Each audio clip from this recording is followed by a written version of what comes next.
أعزائي أعضاء الهيئة الأكاديمية، أعزائي الطلبة والطالبات، راح نبدأ أولى فعالياتنا لهذا اليوم. راح يتحدث من مصرف البحرين المركزي الأستاذ محمد الصادق، راح يعطينا فكرة شاملة عن مصرف البحرين المركزي، فليتفضل مشكورا. تفضل أستاذ محمد. شكرا جزيلا أستاذ حسين، شكرا جزيلا على الدعوة. بس أبي أتأكد قبل أن قاعدين تشوفون الشير سكرين؟ أوكي واضح. أوكي. السلام عليكم جميعا، صباح الخير. Good morning everyone. I will be conducting the presentation in English. أول شيء I would like to extend my thanks for Ahlia University to invite me for this event and be part of the Ahlia Youth Connect. I think it's a wonderful program that allows different students to interact with various people within the business industries, various industries. وبعد أوجه الشكر للأستاذ حسين حبيب والأخت أمينة سليم for their invitation and the organization of the event. Basically, بس أعرف عن نفسي، اسمي محمد الصادق. I'm the head of the Financial Stability Division at the Central Bank of Bahrain. And the presentation I'll be conducting today will cover an overall view of the objectives and mission and functions of the Central Bank of Bahrain and how we achieve various policies as part of the objectives of the Central Bank of Bahrain. My presentation will cover 4 parts. Just an overview of the central bank, the main functions that the CBB does, some banking sector analysis and how we use that as a basis for many of our policy decisions, and some examples of policy tools that we use, and mention specifically of how these policies were used in a very recent example, which was the COVID pandemic, and how the CBB was able to issue a various number of policies with regards to regulating the banking sector. I will start by part 1, just talk about the general overview about the CBB, what are our objectives, the mission and vision and the organizational chart, and from it talk about how important the banking sector is to the financial industry, or the importance of the financial sector and the financial system. To introduce you all, the Central Bank of Bahrain is a public corporate entity that was established in 2006 by the CBB and Financial Institutions Law. The CBB is the regulator of the financial system in the Kingdom of Bahrain, and main responsibility is to maintain monetary and financial stability within the kingdom. And of course, the Central Bank of Bahrain succeeds the Bahrain Monetary Agency that was established in 1973 up until 2006 when the CBB Central Bank was established. Now, with the establishment of the CBB in 2006, there were a number of objectives that were set up as the CBB was established. The main 4 objectives were develop the financial sector, set policies, whether it's monetary policies or financial sector related policies that serve the Kingdom of Bahrain, provide banking services, whether to the financial sector or the government of the kingdom. And the 4th objective was to protect the interest of depositors and customers of the financial institutions, whether the customers are individuals or corporates. And with these objectives, a number of duties and powers were provided to the CBB, such as establishing a national currency, licensing, regulation, and supervision of financial services, providing banking services to the government, and of course, managing the foreign reserves of the Kingdom of Bahrain. With the objectives, a set of a mission and a vision and a mission statement were established. The vision of the CBB is to strengthen Bahrain's position as a major international financial center through applying sound monetary and financial policies consistent with best international practices. And also we have a mission statement, of course, to ensure monetary and financial stability in the kingdom. And we carry out a number of tasks: central banking services, regulation and supervision, market innovation, encourage competition, work with international organizations, and of course, promote a culture of excellence. Now, just to share with you here, the organizational chart of the Central Bank of Bahrain. Now, under that organizational chart comes all the various functions which we will discuss later on. as the presentation goes on, but just to give you an overview, in terms of management, we have the board of directors, and then His Excellency the Governor and His Excellency the Deputy Governor, and then falls under them 4 executive directors: banking supervision, banking operations, corporate services, and financial institution supervision.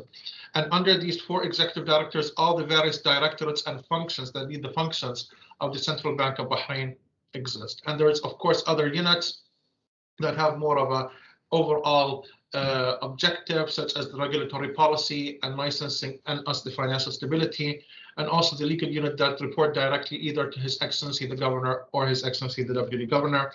And when I explain the functions of the CBB, all the functions that we carry on fall under that organizational chart.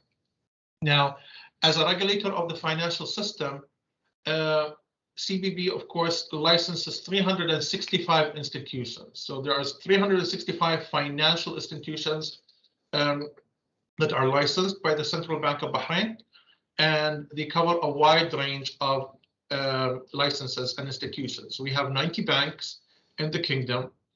30 of them are retail and 60 of them are wholesale. By retail, we mean commercial banks, deposit-taking institutions, and by wholesale, we mean investment banks.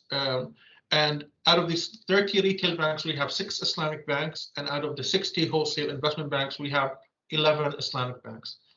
And other type of licensees are the non-banking financial institutions, such as investment business licenses. We have 51.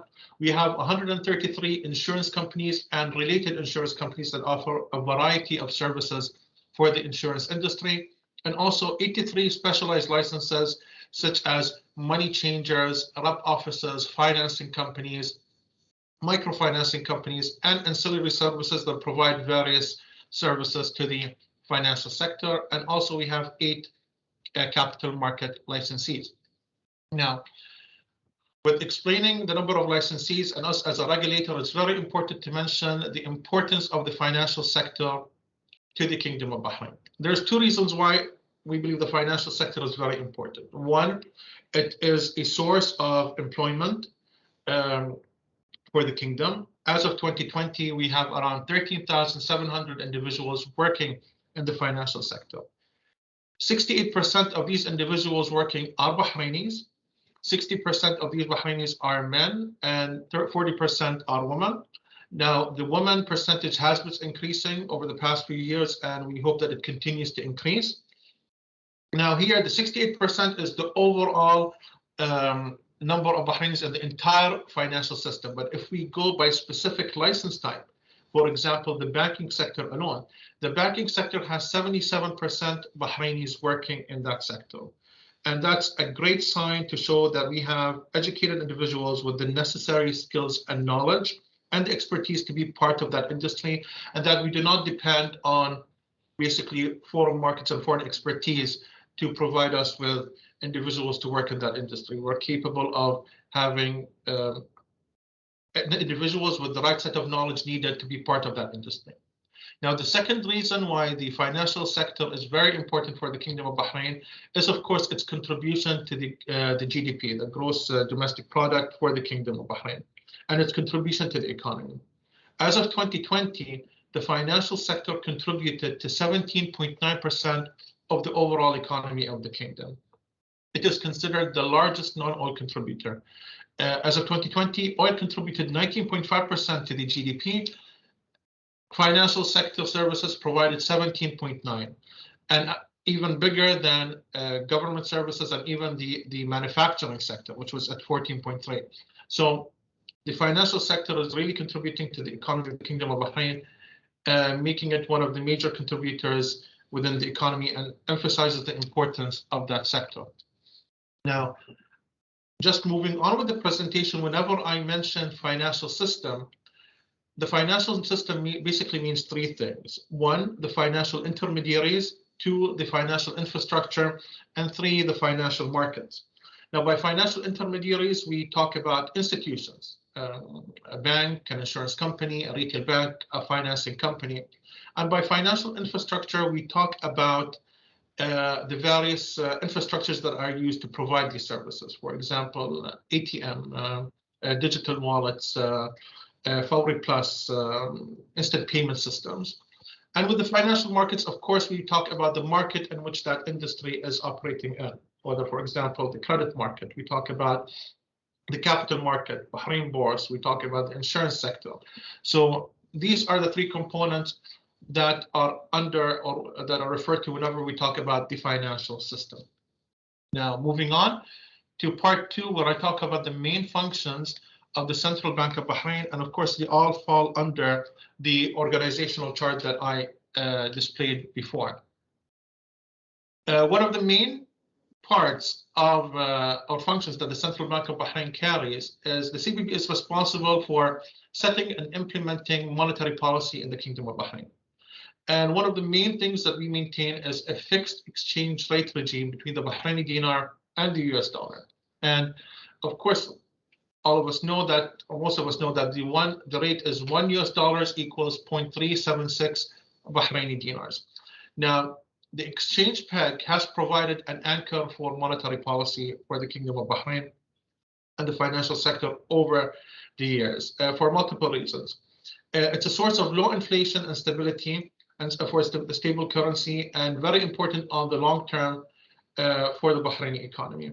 As we all are aware that the Bahraini economy is dependent on two main exports. One main export, it's basically oil, which is sold into international markets in US dollars, and also our main export other than that is aluminum, which is also in US dollars. So it makes sense that we maintain the peg, since the major export commodities for the Kingdom of Bahrain is in US dollars. And the other reason is that if we create a floating exchange rate, then that will allow for imported inflation within the Kingdom of Bahrain, since we import a lot of foreign products that are in foreign currency. So automatically that would reduce the purchasing power of the individual in Bahrain purchasing any item or imported item in BD. So the exchange rate has served us well over the years, and we are maintaining that peg over the long run. Now, another reason why we maintain the exchange rate is because with we follow a parallel monetary policy to the Federal Reserve. As pegged to the dollar, we follow whatever the Federal Reserve implements or issues in terms of changes in their interest rates. We follow it parallel as we are pegged to the US dollar. Moving on, another function that the CBB carries is issuing currency. We have a currency directorate that's responsible for issuing various currency notes within the Kingdom of Bahrain. And as of September 2021, there is 712 million BD circulating that was issued by the Central Bank of Bahrain and various notes. 134 million is held by banks, and 578 is held outside banks. Now, the importance of understanding the currency in circulation, or the currency in circulation, for many students who have economic and accounting and financial background, they know that the currency in circulation is the basis of the money supply. Now, take the currency in circulation and add to it the demand deposits in BD and foreign currency, you'll have M1. Add to it time and saving deposits, you'll have M2, and add to it, of course, the government deposits of the banks, you'll have M3. So with the currency in circulation, it's the basis of the money supply that's within the economy of the Kingdom of Bahrain. Moving on to another function of the central bank, as we mentioned earlier, that one of the objectives that the central bank does is to provide services to the general government. And one service that we provide to the general government is the issuance of debt securities on behalf of the government of the Kingdom of Bahrain, in coordination with the Ministry of Finance and National Economy. We issue conventional bonds and also Islamic bonds known as sukuk. There are short-term and long-term. Of course, the short-term conventional are 3 months, 6 months, or 12 months in BD. The Islamic ones are 3 months and also 6 months in BD. And we have a calendar that we follow, already set from the beginning of the year, in which these short-term securities or T-bills are issued, and they are mostly provided to the local industry and the local market. Now, when it comes to the long-term bonds, they're mostly in US dollars, and they're issued internationally for the international market, and they're done on an ad hoc basis. We have done it like once a year or twice a year, depending on when the Ministry of Finance and National Economy requests us to issue bonds. Another service or function that we do at the CBB is, of course, licenses. We provide licenses to the 365 institutions that we regulate, and any person or entity that wants to be licensed by the CBB has to go through a certain process before undertaking such activity within the Kingdom of Bahrain. Depending on the type of license, there are certain requirements that have to be met and reviewed by our licensing directorate until the approval is provided and given for that entity to operate in the kingdom. And of course, every license has to be renewed within the Kingdom of Bahrain to continue operating. Now, with these licenses established, they have to follow a certain policy and regulation. And that's, of course, under our policy unit, which licensees require, they have to follow certain requirements and certain obligations. And all these requirements are provided within a very detailed CBB rulebook. It's a 7-volume rulebook, depending on the industry or depending on the license where they operate. They will follow a certain rulebook. And these rules are, of course, modified and changed with time as different obligations are changed or different standards that these licenses operate and change.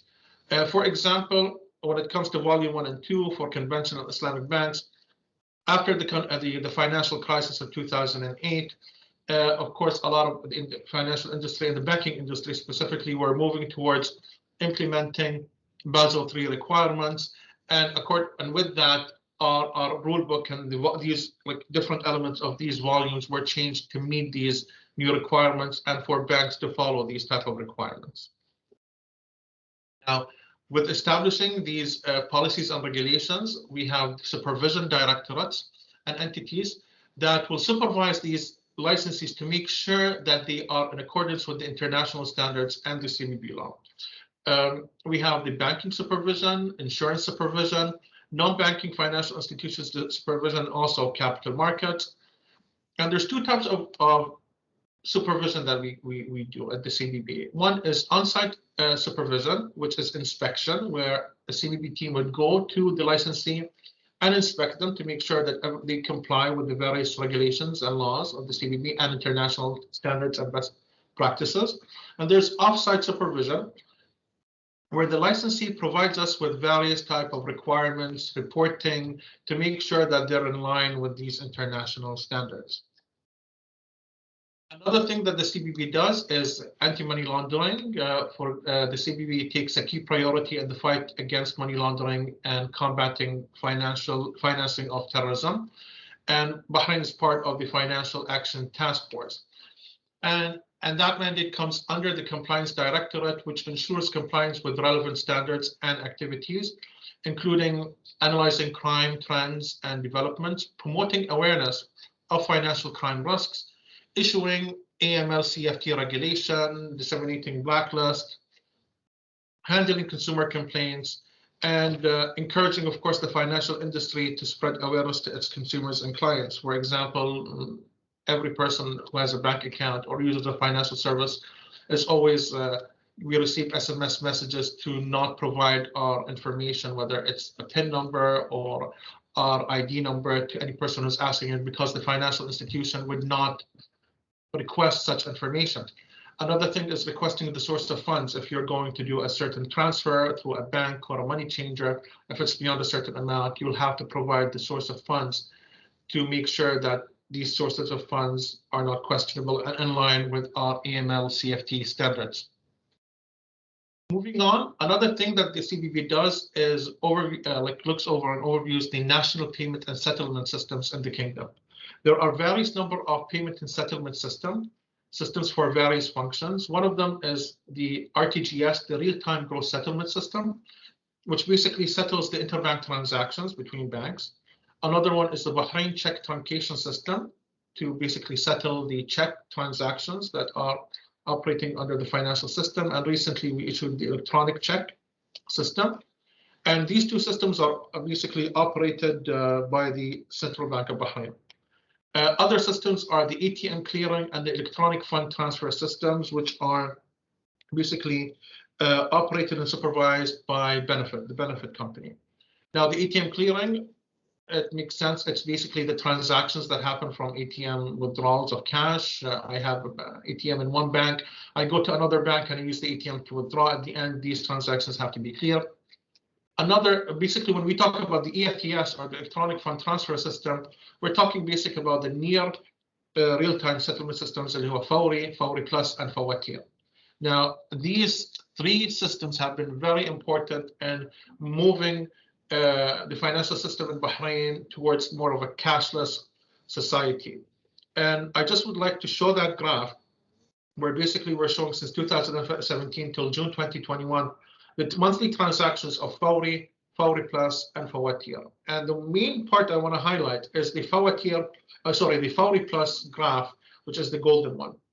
We'll see a huge jump in the Fawri Plus transactions, specifically with the end of 2019 and specifically in 2021, which very emphasizes the move within the Bahraini economy towards being cashless society, using these type of services, whether it's through the Benefit Pay app or using through online banking, for many reasons. One, the ease of these payment services. They're very easy to use, and two, they're very secure. And another reason why we see a huge jump in the Fawri Plus transactions is basically the COVID situation, where it made it a very easy and secure way to people to pay instead of transacting with cash and holding cash or withdrawing cash from ATMs.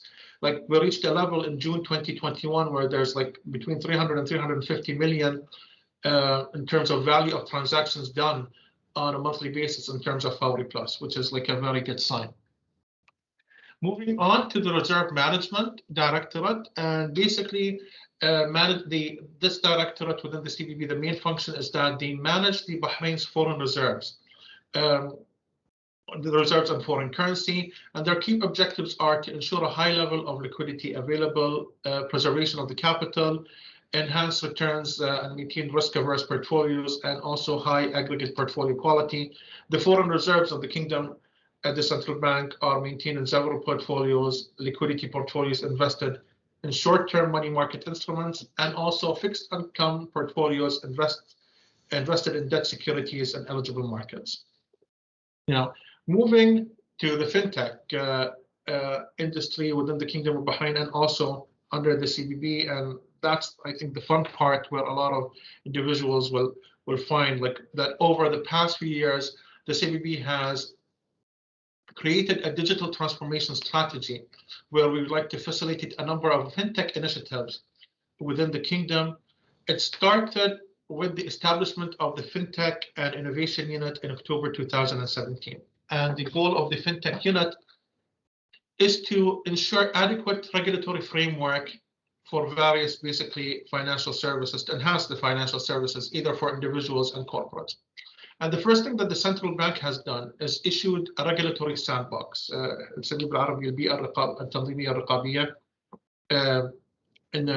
where basically various licenses who want to test their fintech products in the Kingdom of Bahrain would come and apply and test their products for a period up to 6 months and test their product in a very closed environment. And if it passes all the requirements under the CBB, they would then apply for a license. Since we operated this regulatory sandbox, we had 150 applications received. We have currently 22 fintech companies operating under the sandbox, testing their products. 12 have completed the program, and we currently have 2 of these fintech companies licensed and operating as ancillary services under the Kingdom of Bahrain. One is a crypto asset management company, and the other one is a payment service provider that's related to the open banking industry. The CBB also issued a number of regulations that would help the fintech industry with time. One of them is crowdfunding regulation. Another thing is regulation for crypto assets. There was open banking framework that was issued recently. Of course, the CBB worked with many entities also with regards to tokenization and contactless payments, and also the National Electronic Know Your Customer, EKYC, which allows us to basically have more of a centralized way to verify users, helps with the onboarding process later on when it comes to various online services, online banking services. And recently we have the electronic check system that was issued by the Central Bank of Bahrain with benefit. Now, what's the goal at the end is for fintech to lead to financial inclusion. And when we talk about financial inclusion, we are referring to the access of people, of individuals to financial services. To see if the number of debit cards or credit cards or online banking accounts, or how people use digital wallets. So how easy and accessible are these financial services provided to these individuals? And there's no doubt that the fintech and innovation in financial technology helps lead the way towards financial inclusion and makes these services more accessible to individuals. Continuing when it comes to the fintech initiatives within the kingdom, I just want to show here the number of transactions, volume and value of digital wallets. Now, in Bahrain, even though we're a 1.5 million population country, we have 4 digital wallets that already exist that were established between 2017 and 2018, all helping us towards moving towards a cashless society and a digital economy.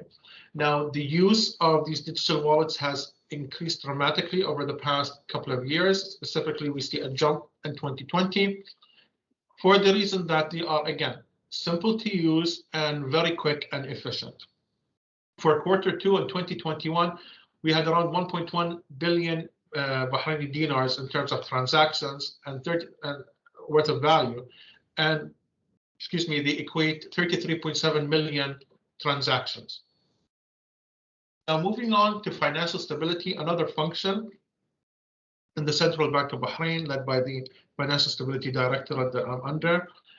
One of the key objectives, as mentioned before, is maintaining monetary and financial stability within the kingdom. And we have a definition of financial stability, and that definition is a situation where the financial system is able to function prudently, efficiently, and uninterrupted through providing financial services continuously, even in the face of adverse shocks. And from that, there's 3 main things to basically highlight. That one, the financial system to operate efficiently and uninterrupted, even in the face of shock. So we want to make sure that the financial system, within the components that we talked about before, is operating smoothly no matter what the circumstances are. And with that, we want people, when they hear the concept of financial stability, to make sure that it's a status to maintain rather than a goal we're trying to attain.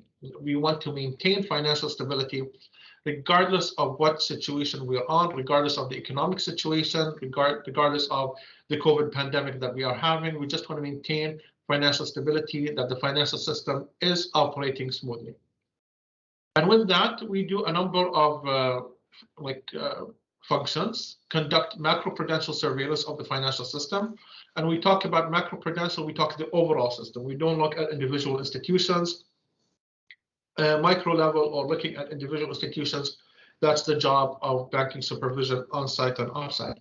And we also identify main areas of concern relating to the financial stability and identify any risks that are happening due to international market conditions or regional or local development, to see how they affect the financial system. We prepare various reports, including the Financial Stability Report, and we issue a various number of publications and data, mainly the monthly statistical bulletin. The Financial Stability Directorate is divided into 5 parts, 5 units. The statistical research, and they're responsible for issuing any type of monetary and financial data that you can imagine by the Central Bank of Bahrain, when it comes to the assets and liabilities of the banks, monetary statistics, money supply, BOP, assets and liabilities by currency and geographic allocation for banks. So you name it, it's all there, issued on a monthly and a periodic basis.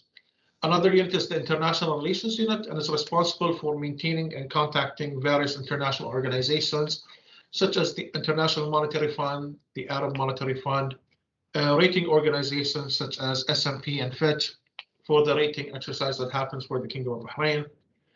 Financial stability, as I mentioned earlier, we focus on macroprudential analysis. The economic research, they do a lot of research on topics related to the economy of the Kingdom of Bahrain. And payment oversight, which they oversee, and the different payments and settlement systems that we discussed earlier, the RTGS and Fawri and Fawatiyar and Fawri Plus. Now, with that, I basically covered the main functions that the Central Bank of Bahrain does. Now, all these various functions help us eventually to create sound monetary and financial policy for the Kingdom of Bahrain. And one thing we do to reach that level of creating policies is we do banking sector analysis. So in this section, I'll be covering what basically is banking sector analysis and a general overview about what we do. So Bahrain, as I mentioned, has 90 banks. And these 90 banks are divided by conventional and Islamic banks. Some of them are retail, commercial banks. Some of them are wholesale, investment banks. And even we go even a division further of saying that the banks are locally incorporated or branches. Now, by locally incorporated means that they're headquartered in Bahrain. But when we call branches, they are branches of banks that exist abroad and they just established their presence in Bahrain. So this basically diagram and division just shows you how divided and established the banking system is in Bahrain. We have a variety of banks. I'm just putting down at the bottom of the slide a number of banks. For example, like BBK, NBB are considered conventional retail locally incorporated banks. Standard Chartered and HSBC are considered conventional retail branches. We have Al Barakah Bank. It's considered an Islamic retail locally incorporated bank, and it also has a wholesale locally incorporated license. For example, Neem and Ela, even though they're completely digital banks, they're also considered, they fall under the retail locally incorporated. So just this slide is just to show you how diverse the banking system is in Bahrain. And as diverse as it is, it has a significant size. It's 6 times the size of GDP. The banking industry, as of September 2021, reached $213 billion US. That's more than 6 times the size of the GDP of the Kingdom of Bahrain, just to compare how large the banking sector is in the kingdom. 45% is retail banks and 54% is wholesale banks. And also a significant thing to mention is that the Islamic sector, the Islamic banking system, has steadily increased over the years. Like starting from 2013, it was around 12% of the banking sector. Now we're at around 15.3% of the banking sector is basically Islamic finance and Islamic banking. Now, with that, how do we create banking sector analysis for the Kingdom of Bahrain, or the financial sector, basically, or the banking sector in the kingdom? We do, as I mentioned, macroprudential analysis. We use a set of indicators, and these indicators mainly cover 5 areas. Capital adequacy, 4 areas, sorry. Capital adequacy, asset quality, profitability, and liquidity. We make sure that the banking industry or the different banking segments that we talked about maintain certain thresholds within these items. For example, in capital adequacy, we look at the capital adequacy ratio for banks, اللي هو بالعربي كفاية رأس المال. And the asset quality, we look at non-performing loans and specific provisioning. NPL, non-performing loans, اللي هي القروض المتعثرة. And these are the loans that have not been paid for 90 days or more. We want to see what percentage of lending have been non-performing loans that have not been paid for 90 days or more.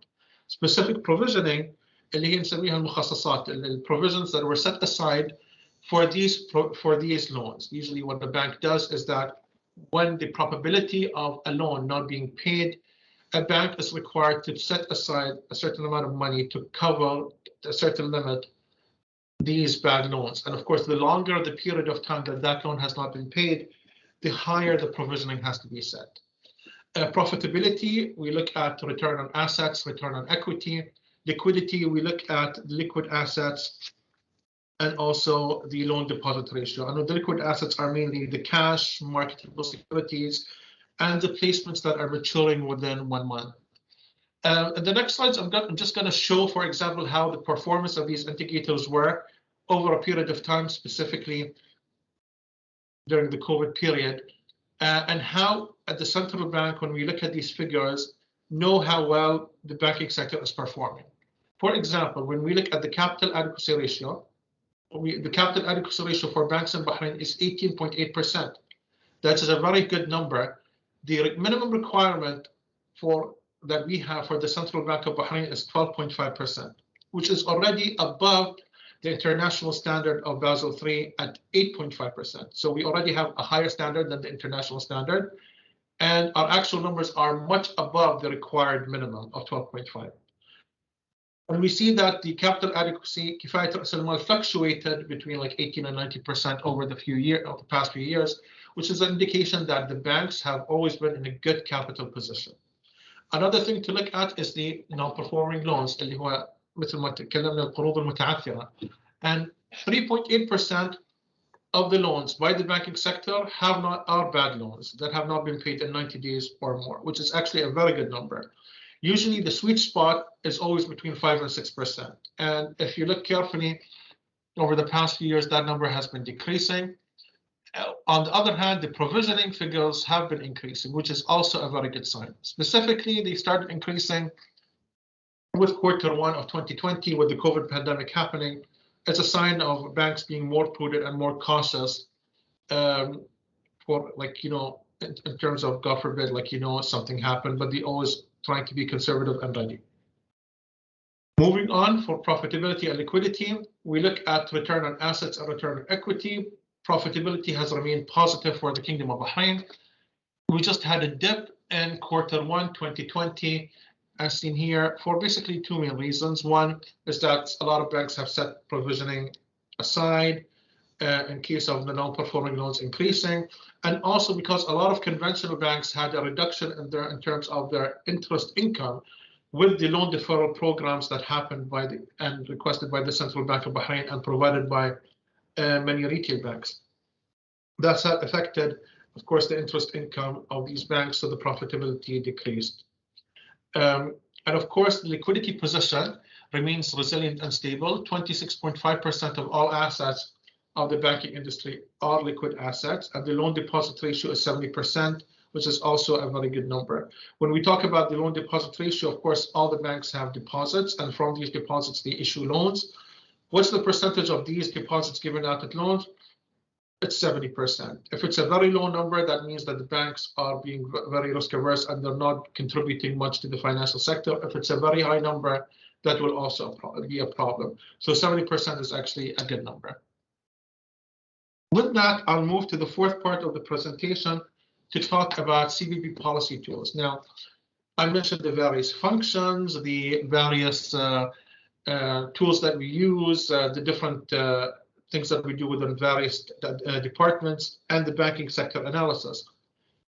All that allows us and helps us, and even the data that we publish, all that helps us to issue policies that help the banking sector remain stable and function well. There's various types of policy tools that we do at the CBB. The main ones is the monetary policy instruments. As I talked, the fixed exchange regime, the exchange rate policy, the standing facilities provided by the central bank, either for depositing or lending, the reserve requirements that we have, and the reserve requirements is the amount that retail banks keep at the Central Bank of Bahrain. It's a percentage of their BD deposits that they have within Bahrain, and of course FX swap facilities. There's microprudential policy tools such as concentration caps or loan-to-value ratios. Like loan-to-value is whenever someone goes to a bank and requests a loan, the bank will tell him, we will provide you 90% of the loan if you provide 10% just as a guarantee, for example, purchasing a house. Now, these loan-to-value ratios vary, of course, from within the banking industry. So we have monetary policy and microprudential policy that serves the overall macroprudential policy. And macroprudential means the system, the financial system in the Kingdom of Bahrain. And there's no doubt I included the fiscal policy that is done by the Ministry of Finance and National Economy. They take also part of affecting and influencing the overall macroprudential policy of the Kingdom of Bahrain. Now, just to show you as an example of how these policies are implemented and used. A perfect example, of course, is the COVID pandemic that happened starting March 2020. With the COVID pandemic, the various government entities, including the Central Bank of Bahrain, made many measures and decisions, and the CBB issued multiple policy measures that have taken place to basically make sure that the financial system is still operating smoothly and access to financial services are done in a way that it's not interrupted. Now, the Central Bank of Bahrain issued multiple policies and measures that all fall under these four categories. Either the measures that were taken were related to health, security, and working arrangements, or operations and risk and business continuity measures, or they're relating to lending and funding support to make sure that the banking industry still provides credit facilities and lending to the individuals or corporates who need it, specifically individuals and SMEs, because they're going to be the most affected by any type of economic crisis and affected during the pandemic. And of course, reporting requirements and prudential regulation. And here I'm just showing a timeline of basically the main policy measures that the Central Bank of Bahrain did over the course of the COVID pandemic for the year and a half. In 16th of March 2020, the CBB cut the policy interest rates and also overnight deposit rates and 1-month deposit rates to a lower amount, and that follows the Federal Reserve, because again we are a fixed exchange regime. We have a parallel monetary policy to whatever the Federal Reserve does in the States. So when they cut their interest rates in the States, the Federal Reserve did, we also had to do a similar move of cutting our interest rates. And that's usually the standard that happens, that whenever there's an economic situation where there's a downturn in the economy, interest rates are lowered to encourage more economic activity. On 18th of March, the Central Bank also did multiple decisions and policy decisions. One of them is implementation of requesting licensees to implement sterilization instructions related to the Ministry of Health. Contactless transactions by the debit cards or credit cards increase the non-PIN transactions to 50 BD. And we talk about that.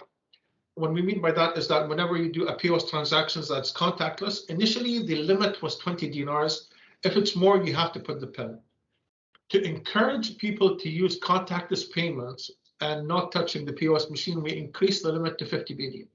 And that has been a very helpful decision that the CBB has done. And with that, we requested all retail banks to issue debit cards and credit cards that have contactless facilities or the service provided by them. Other thing we have done is to, for example, decrease the reserve ratio, the reserve requirements from banks to 5 to 3%, just to make sure that the banks have ample liquidity in case they need it, because we never know how the situation was going to develop at the time of the beginning of the pandemic. Relax lower loan-to-value ratios for residential mortgages. Like if someone was to go to a bank and request a new housing loan or mortgage loan, that the loan-to-value ratios are relaxed and the minimum requirement that's requested from the customer is reduced. We had the first loan deferment phase one, is that the CBB requested retail banks to postpone any type of installments and payments on loans. يعني طلبنا من الCBB طلب من البنوك أن تأجل القروض for whoever requested it for a period of 6 months from March till August 2020. And that was the first of 4 phases. There was another phase that was done in September 2020, another one that was done in December 2020, and the last one that was done in May 2021 will continue up until December 2021. So there were 4 phases in which the CBB requested retail banks to postpone any type of loan installments for individuals and corporates. Now, with every time the CBB issued a circular to request the extension of the deferral program, the CBB specified what are the type of licensees that were offered that deferment, the customers in which the deferment will be applied to and the length of the deferment. First, it was 6 months, then extended for another 4 months, then extended